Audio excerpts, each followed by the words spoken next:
बिस्मिल्लाहिर्रहमानिर्रहीम। मैं हूं आपका होस्ट सलीम बिन मोहम्मद रफ़ी और यह है मेरी यूट्यूब चैनल। मैं आपके साथ आज जो वाक़या हिंदुस्तान में हुआ है और जहां एक बच्ची जो हिजाब पहनकर अपनी असाइनमेंट जमा कराने आई और उसके साथ वो इस वक्त जो ये ज़ाफ़रान के वो रंग के कपड़े पहने हुए वो जो इनकी आरएसएस के जो गुंडे हैं, जो मोदी के गुंडे हैं, जो बीजेपी के गुंडे हैं, जो बजरंग दल के गुंडे हैं, जो कि सरीहन एक state with in the state, एक इससे बड़ी और टेररिज्म क्या हो सकती है कि वो दिन दिहाड़े वो किसी भी कॉलेज में, किसी भी घर में, किसी भी ट्रक में, किसी की दुकान में, किसी जगह वो घुस के आग लगा सकते हैं, उनको डंडों से मार सकते हैं, पीट सकते हैं, कानून को हाथ लेकर वो उनको अपने तरीके से लिंचिंग करके मार सकते हैं, वो रेप कर सकते हैं, वो उनके छोटे छोटे टुकड़े करके अज्जा के और उनके मरे हुओं की छाती के ऊपर चढ़ के उनकी पसलियाँ तोड़ सकते हैं। वो एक ये दिन में ये नौबत यहाँ तक नहीं आई। ये 1920 में ये एक जो आरएसएस है ये वजूद में आई। Training camps for potential warriors, sectarian troopers within a secular state. As minorities grow fearful of their wrath, are India's Hindu nationalists threatening the country's stability? It's been 4 days since 150 Muslims fled their village and sought shelter in this police station 15 kilometers away. On May 25th, a mob of 2,000 heavily armed Hindus attacked the Muslim community in Atali, a village in the North Indian state of Haryana.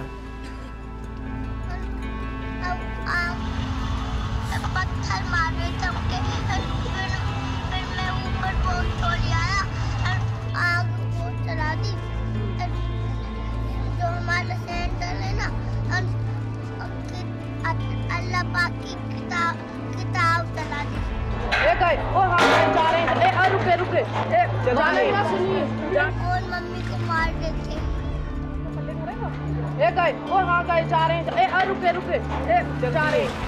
The local Hindu community opposed plans to build a mosque in the village. When construction went ahead anyway, they took matters into their own hands.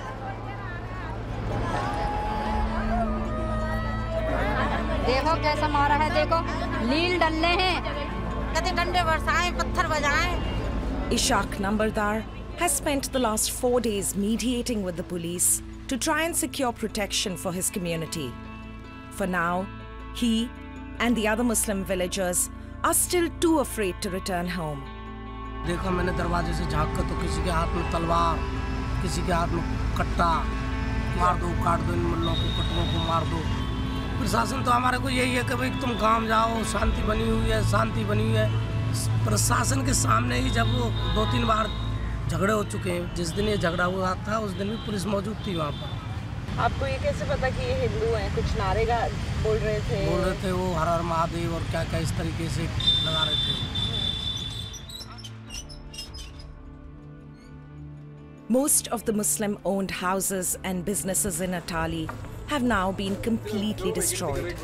और अब आप देख लें कि सब उस वक़्त खामोश रहे और उसके बाद 1947 में जब ये बंटवारा हुआ और हिंदुस्तान और पाकिस्तान बना और ये खामोशी से ये जो नफ़रत थी, ये जो तकसीम करने की, ये जो एक तारीख़ को मसख करके वो उनको जो हक़ाइक़ को छुपा के, हक़ाइक़ के ऊपर पर्दा डाल के वो अपनी जो उनकी आइडियोलॉजी है वो स्कूल की किताबों से, यानी 3 से 5 साल के बच्चों से लेकर उन्होंने हर स्कूल से, हर कॉलेज से समर कैंप लगाकर उन्होंने अपने वो सारे कायदे, अपनी किताबें, अपने वो उन्होंने जो उनको लोगों को मारने के लिए और ख़ास तौर पे 2 माइनॉरिटीज़ को उन्होंने जो था वो टारगेट किया और वो तीसरी माइनॉरिटी वो कुछ अर्सा तक उन्होंने उसको बर्दाश्त किया और फिर वो तीसरी माइनॉरिटी जो थी वो सिख थे।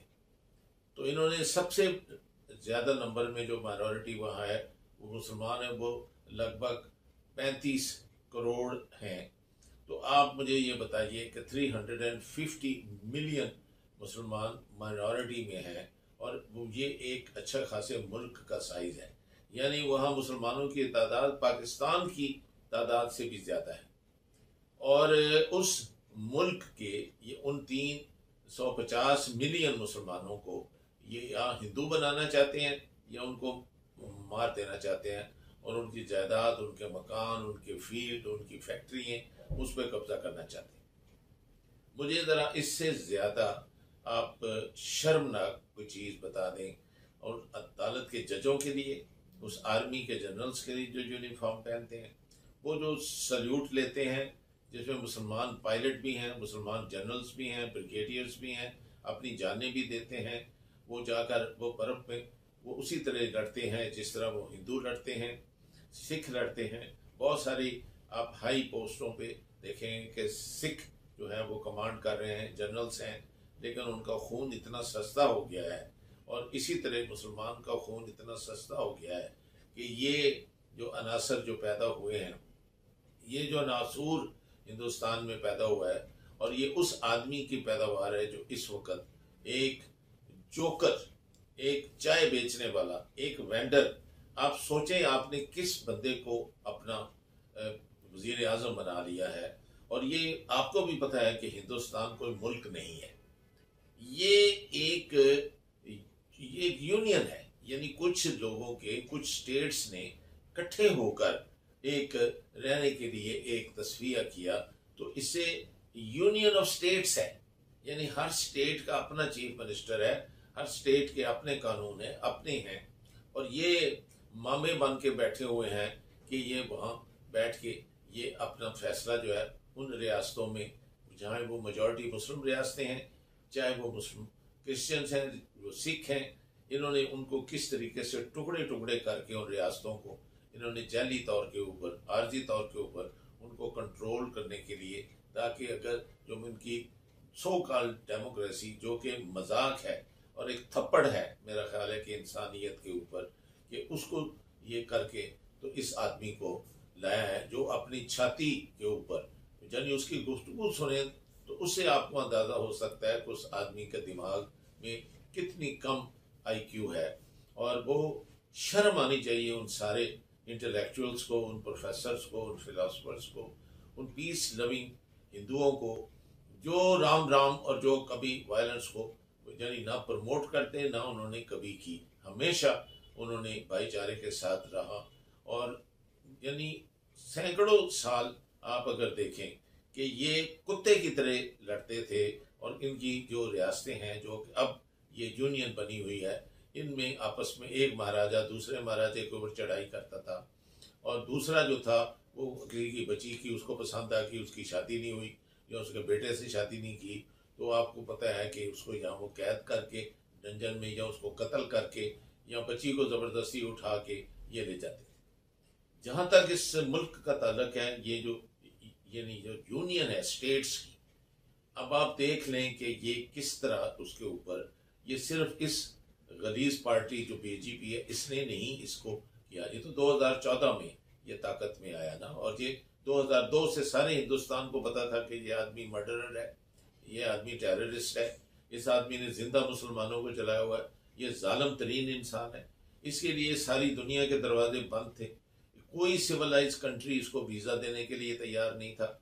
और वो अंदाज़ा करें कि जब इस आदमी को यानी उस सिस्टम के तहत आपने चुना, और अब आपके नाक के नक्सीर की तरह, खून की तरह, पीप की तरह ये आदमी आपके वो बह रहा है, और अब ने इसको पॉइंट ऑफ नो रिटर्न पे इसने आपके सारे जो यानी 3 से 5 साल के बच्चों से लेकर 15-16 साल की बच्चियां, शादी की उम्र तक की बच्चियों के अंदर इसने किस तरीके से जहर भरा है। Message that also resonates within these walls where a very special camp is underway. It's barely dawn, but here in Bareilly, a small town in Uttar Pradesh, the day has already begun. First, it's time for the traditional Hindu prayer. Over the next 7 days, these girls will be fed a steady diet of Hindu values and inculcated with military-style discipline. After months of negotiations, we were finally given access to film here in June. It's one of many similar Hindu nationalist summer camps for girls to take place across India. Formed in 1991 with the purpose of empowering Hindu women and transforming them into warriors, the Durga Vahini, like their Bajrang Dal brothers, are also considered a militant wing of the RSS.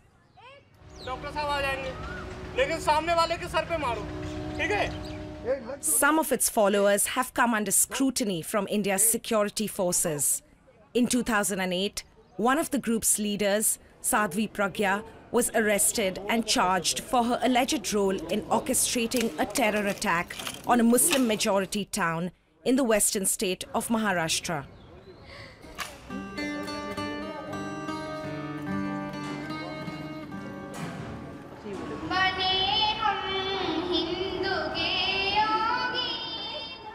Most of these girls will be married in a few years, and Durga Vahini is determined to teach them what to keep in mind when the time comes.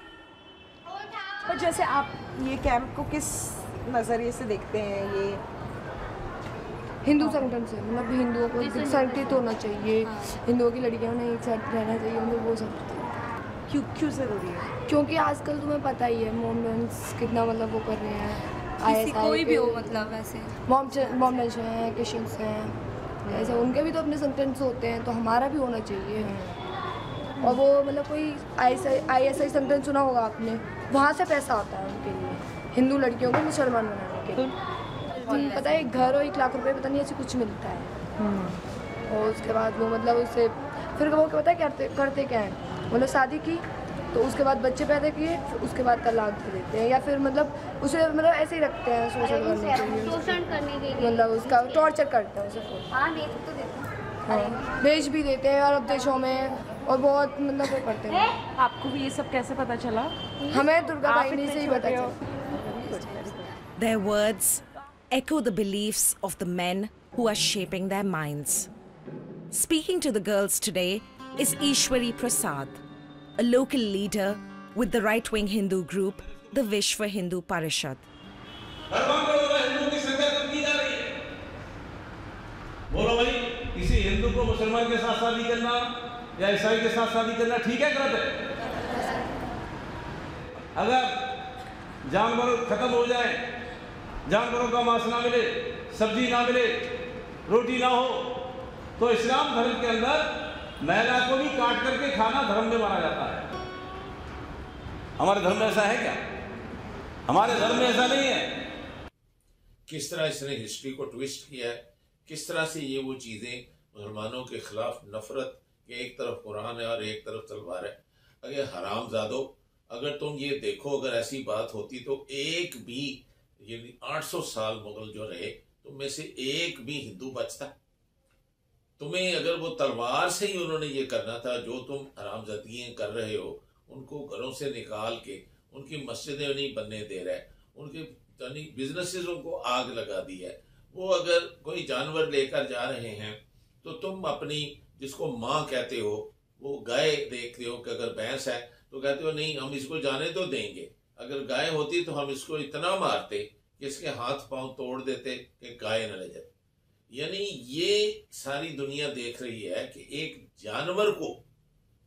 जानवर की जो उनके लिए जो उसकी जो जान है, वो उसके मुसलमान के, क्रिश्चियन के, दलित के, सिख के, वो उसको बड़ी मुकद्दस है। क्या ऐसी कौम को रहने का कोई हक है? क्या दुनिया को जिस तरह हिटलर को बिल्कुल एलिमिनेट किया उस आइडियोलॉजी को, और ये 70-73 साल जो है वो आपने पीसफुली जो गुजार लिए, तो क्या इस वक्त क्या पूरी दुनिया को इकट्ठे होकर इनको ख़त्म नहीं करना चाहिए? क्या इस आइडियोलॉजी को, वो स्कूल की बच्चियों को जिन्हों समर कैंप में ला के कहा जाता है कि ये मुसलमानों को तुमने इस तरह कत्ल करना है, ये गतका चलाना लाठी से सीखो, सर में पहले लाठी मारनी है, और देखो बच्ची की उम्र देखो, जिसको ये राइफल पकड़ा के कह रहे हैं कि तू गोली इस तरह चलानी है, निशाना बनाते वक्त उन्हें सोचना है कि तुम मुसलमान को मार रही है और बड़ी आसानी से मार देंगे, और हम इस तरह से मार मार के इनको सिर्फ जो ये है सारा हिंदुस्तान ये हिंदुओं के लिए करें। करो क्लिक। इमेजिन कर लो, कोई भी चीज़ें सोच लो जिस पे आप निशाना ले रहे हो। हमें हिंदुस्तान में सिर्फ हिंदूवादी लोग चाहिए जो राष्ट्र प्रेमी हो, अपने राष्ट्र से प्यार करें। और प्राय अभी तक यही देखा गया है कि जिस जिस देश में ये बाहुल्य हुए हैं, इनकी संख्या ज़्यादा हुई है, वहाँ इन्होंने दूसरे धर्म को रहने नहीं दिया। आप अफगानिस्तान देख लीजिए, आप सीरिया देख लीजिए, लेबनान देख लीजिए। तो ऐसे में इसलिए हमें आत्मरक्षा और अपने आप को इतना सक्षम बनाना होगा कि हम किसी भी मुसीबत से आगे लड़ सकें। तो आप तैयार कर रहे हैं? जी हाँ, हम उन्हें तैयार कर रहे हैं उस चीज़ की। आने वाले समय के लिए अगर ज़रूरत पड़ेगी तो मैं चाहूँगा कि ये लड़ें उनसे। Over the next few days, the girls will hear many versions of that message. A message that with time becomes deeply rooted in their psyche.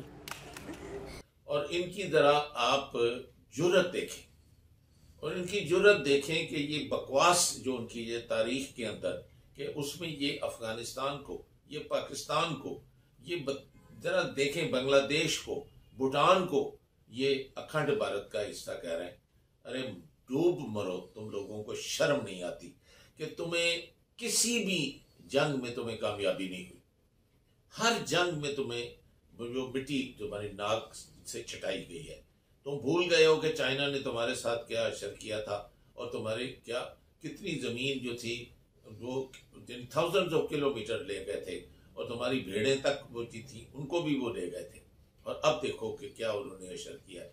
देखो किस तरह तुमने मुर्गे बने हुए कान पकड़े हुए हैं, देखो उन्होंने किस तरीके से नाक सूजे हुए हैं, आंखों की पट्टियाँ लगी हुई हैं। तो तुम ये बच्चियों को जो सिखा रहे हो, यदि तुमसे शादी करेंगे, तुम्हें वो बच्चे पैदा करेंगे, वो तो इतने वो उनको पैसे मिलते हैं इसके लिए, उसके बाद तुम्हें अरब मुल्कों में ले जाकर बेच देंगे। कितनी की हिंदरी लड़कियां वो प्रोस्टिट्यूट्स हैं जो सऊदी अरब में हैं या वो यूएई में हैं। शर्म आनी चाहिए। अगर वो इस बिजनेस में अगर हैं कोई, तो वो अपनी मर्जी से हैं, और बाकी वो अगर वो दूसरे जो वाइट जो खाल वाली जो वहाँ से जो रशियन रिपब्लिक्स में जो गरीब कंट्रीज से आई हैं, वो वहाँ पर आपको देखेंगे इस धंधे में वो आपको नजर। यहाँ ज़बरदस्ती जो ये बच्चियों को अगवा करते हैं या बच्चों को अगवा करते हैं, वो चाहे हिंदुस्तान हो, पाकिस्तान हो, बांग्लादेश हो, कोई भी हो, वो ऐसे लोग जो हैं जो ह्यूमन ट्रेड करते हैं, ये वो देखे गए। इसमें मुसलमान का क्या कसूर है? इसमें कौन सी किसने किससे शादी की है जो ले जाकर उसको बेच दिया?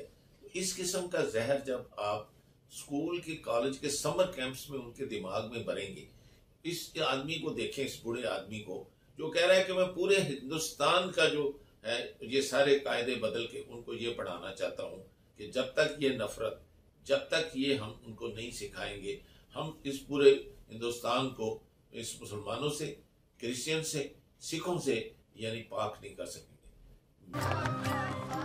The books were written by a prominent RSS member and ideologue, Dinanath Batra. Since the BJP was elected, Batra has been appointed to a committee making recommendations on the country's new education policy. Mughals or Mohammedans, a sword in one hand and the Quran in another, they tried to convert Hindus into Muslims. But Christians did not use the sword. They used education. In our history books, there are no points to be proud of. So our glorious chapters are diminished and they are not in sight. So I want Saffronization of the whole country and whole education. Do you think each and every textbook being used in Indian schools today should be rewritten? Yes. सबसे ज्यादा नापाक तो देखो तो तुम खुद हो, और ये वो एक्सट्रीमिस्ट ग्रुप को मैं कह रहा हूँ, मैं सब हिंदुओं को नहीं कह रहा। उनमें बहुत बड़े डिसेंट हिंदू हैं, बड़े बड़े साफ हिंदू हैं, बड़े जेनरस हैं, इंतहाई वो फलाई काम करने वाले हिंदू हैं। मैं इन पागलों की बात कर रहा हूँ जो RSS आइडियोलॉजी के मानने वाले नहीं, बस निकल के बाहर उनके सोल्जर्स बने हुए, दुर्गा के सोल्जर्स बन के वो मारना चाहते हैं। अगर दुर्गा ने ये किया था तो मुझे ये बताएं कि वो कैसे देवी हो सकती है दुर्गा? कि जिसने ये कहा कि तुम तलवारें और ये लेकर बाहर निकलो, और बाहर निकल के तुम जितनी माइनॉरिटीज़ हैं, ये दूसरे और मज़हब के लोग हैं, उनको मार डालो। यानी उनको तालीम भी गलत दे रहे हैं, उनके अपने ही दीन को तबाह बर्बाद कर रहे हैं। और उस मुल्क में मुझे बताइए कि ये जो यूनियन है स्टेट्स की, क्या ये यूनियन यूनाइटेड रह सकेगी? तो ये बीज जो 2014 में आपने देखा कि एक पौधा बन गया, ये 1920 में शुरू हुआ था। अब जब वो पौधा बन गया और तुम लोगों ने कुछ नहीं किया, और उस आदमी ने, जब स्टेट ने उनको पीछे से सहारा दिया, जब पुलिस को इशारा हो गया कि तुमने कुछ नहीं करना, मुसलमानों के खिलाफ हमेशा फैसला देना है, तो देख लो कि क्या बाबरी मस्जिद का फैसला किस तरीके से उसने दिया। और उस चीफ जस्टिस सुप्रीम कोर्ट को आप जरा देखें, उसे शर्म से मर जाना चाहिए। एक सिर्फ रिटायरमेंट के बाद जॉब के लिए उसने अपनी माँ बाप, उसने कॉन्शियस ज़मीर, उसने यानी दबा है वो काला जुडिशियल सिस्टम पे इंडिया के, जिसने ये किया। और बाद में मोनी जजेस को जाके खाना खिला रहा है कि तुमने बड़ा अच्छा किया, मेरे साथ बेंच में फैसला दिया बाबरी मस्जिद में, वहाँ कोई राम बाम पैदा नहीं हुआ था, ये बस हमने मस्जिद गिरानी थी। तो अब वो जो है बासी मस्जिद जब निकाल ली है, तो अब हम बाकी सारे हिंदुस्तान में मस्जिदें भी गिरा देंगे। तो देखें कि वो नसीरुद्दीन शाह जो एक बेहद उसकी इज्जत और बेहतरीन वो एक फिल्म एक्टर है, और उस आदमी का राइटर है, वो उसकी अगर देखें तो मोस्ट बैलेंस्ड और जो सबसे हाईली एजुकेटेड जो फिल्म एक्टर मुसलमान वहाँ है, जिसकी इस कदर बॉम्बे पूरे में फिल्म इंडस्ट्री में इज्जत थी और है, उसने क्या कहा था कि अब वो टाइम आ गया है कि अब हम बैठ के इस बात को बर्दाश्त नहीं करेंगे, हम मुसलमान फाइट करेंगे।